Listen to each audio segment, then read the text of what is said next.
ഭാരതത്തിൽ വിസ്മയമായി നിൽക്കുന്ന നിരവധി ക്ഷേത്രങ്ങളുണ്ട്. അതുപോലെയുള്ള ഒരു ക്ഷേത്രത്തെക്കുറിച്ചാണ് പറയുന്നത്. തിരുപ്പതി ചെന്നൈ ഹൈവേ. തിരുപ്പതി ചെന്നൈ ഹൈവേയിൽ തമിഴ്നാട് ആന്ധ്ര അതിർത്തിയിൽ ഊറ്റുകോട്ട എന്ന ഒരു ഗ്രാമമുണ്ട്.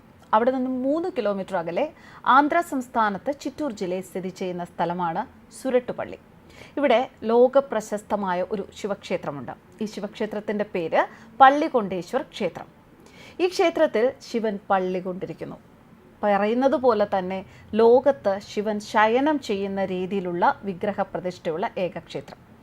അനന്തശയനത്തെക്കുറിച്ച് നമുക്കറിയാം, വിഷ്ണുവിൻ്റെ ശയനത്തെക്കുറിച്ചറിയാം. എന്നാൽ ശിവൻ ശയനം കൊള്ളുന്ന അപൂർവമായ ഒരു ക്ഷേത്രമാണ് ഇത്. പാർവതി ദേവിയുടെ മടിയിൽ തലവെച്ചുറങ്ങുന്ന രൂപത്തിലുള്ള ശിവനെയാണ് ഇവിടെ ആരാധിക്കുന്നത്. പള്ളി കൊള്ളുന്ന രൂപത്തിലുള്ള ശിവനായതിനാലാണ് പള്ളികൊണ്ടേശ്വർ ക്ഷേത്രം എന്ന പേരിൽ ഇത് അറിയപ്പെടുന്നത്. ലോകത്തിൽ ഇത്തരത്തിൽ ശിവനെ പ്രതിഷ്ഠിച്ച് ആരാധിക്കുന്ന ക്ഷേത്രം ഇത് മാത്രമേ ഉള്ളൂ എന്നാണ് വിശ്വാസം.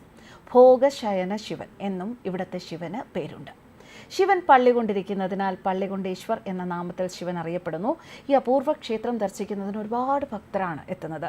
ദേവന്മാരും അസുരന്മാരും ചേർന്ന് പാലാഴി കടയാൻ തുടങ്ങിയപ്പോൾ കടയുന്നതിനിടെ ഹാലാഹലം എന്ന വിഷം വമിക്കാൻ തുടങ്ങി. ഹാലാഹലത്തിന്റെ പ്രഭ കാരണം ദേവന്മാരും അസുരന്മാരും ഓടി ഒളിച്ചത്രേ. എല്ലാവരും പ്രാണരക്ഷാർത്ഥം നിലവിളിച്ചു. സർവരും കൈലാസത്തിലെത്തി ശിവനെ സ്തുതിച്ച് അഭയം പ്രാപിച്ചു. അങ്ങനെ 3 ലോകങ്ങൾക്ക് വേണ്ടി ശിവൻ ഹാലാഹലത്തെ ഒരു ഞാവൽപ്പഴത്തിന്റെ ആകൃതിയിലാക്കി വിഴുങ്ങി എന്നാണ് വിശ്വാസം. ഉടൻ തന്നെ പാർവതി ശിവന്റെ കണ്ഠത്തെ അമർത്തിപ്പിടിച്ചു. ഇങ്ങനെ വിഷം ഉള്ളിലേക്ക് ഇറങ്ങാതെ കഴുത്തിൽ തന്നെ ഉറച്ചു. അവിടെ നീലശോഭയോടെ തിളങ്ങി. അങ്ങനെ ശിവൻ ത്യാഗത്തിൻ്റെയും ദേവനായി നീലകണ്ഠനായി അറിയപ്പെട്ടു. അപ്പോൾ ശിവന് ഒരു മോഹാലസ്യമുണ്ടായി. ഇത് കണ്ട് പാർവതി ശിവന്റെ ശിരസ് പിടിച്ച് മടിയിൽ കിടത്തി. 33 കോടി ദേവന്മാരും ശിവന്റെ അടുത്തെത്തി. അങ്ങനെ ഭഗവാൻ ആദ്യമായി പള്ളി കൊണ്ടു. പാർവതിയുടെ മടിയിൽ തലചായ്ച്ചു മയങ്ങി. അങ്ങനെ പള്ളികൊണ്ടേശ്വരനായി. അങ്ങനെ പള്ളി കൊണ്ട ശിവന് ചുറ്റും ദേവന്മാർ നിന്നതിനാൽ സുരരർ പള്ളി എന്നും പിന്നീട് ഈ സ്ഥലം സുരട്ടുപള്ളി എന്ന സ്ഥലനാമത്തിലും പ്രസിദ്ധമായി. ഈ ക്ഷേത്രത്തിൽ പ്രത്യേകം ശ്രീകോവിലിൽ ശിവൻ പാർവതിയുടെ മടിയിൽ തലചായ്ച്ച് സകല ദേവന്മാരാലും പൂജ്യനായി ശയിക്കുന്ന അപൂർവ പ്രതിഷ്ഠ കാണാവുന്നതാണ്. വാത്മീകി മഹർഷി യുഗങ്ങൾക്ക് മുൻപ് തന്നെ ഇവിടെ വന്ന് ശിവനെ പൂജ ചെയ്തു പോന്നു. മഹർഷിയുടെ പൂജയാൽ സന്തുഷ്ടനായ മഹേശ്വരൻ സ്വയംഭൂലിംഗമായി പ്രത്യക്ഷനായി. ക്ഷേത്രത്തിൽ തന്നെ മറ്റൊരു ശ്രീകോവിലിൽ ഈ സ്വയംഭൂലിംഗം പ്രത്യേകമായി പ്രതിഷ്ഠിച്ചിരിക്കുന്നു.